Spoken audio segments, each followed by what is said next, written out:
a 22-year-old kid who had no idea how things actually worked.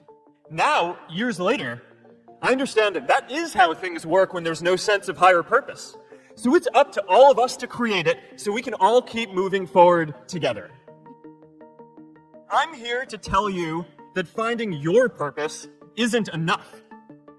The challenge for our generation is to create a world where everyone has a sense of purpose. Purpose is that feeling that you are a part of something bigger than yourself. If I had to know everything about connecting people before I got started, I never would have built Facebook. One does when they begin. Ideas don't come out fully formed. They only become clear as you work on them. You just have to get started. Really good to be idealistic, but be prepared to be misunderstood. Anyone taking initiative will always get criticized for moving too fast because there's always someone who wants to slow you down. In our society, we often don't take on big things because we're so afraid of making mistakes that we ignore all the things wrong today if we do nothing.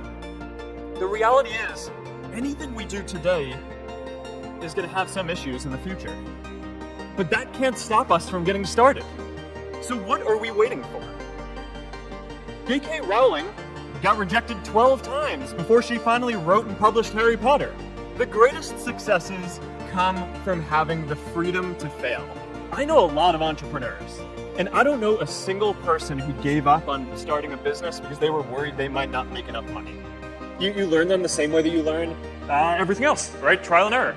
You do it, you don't be too afraid to make mistakes, and you do make mistakes, and you recover and you keep going.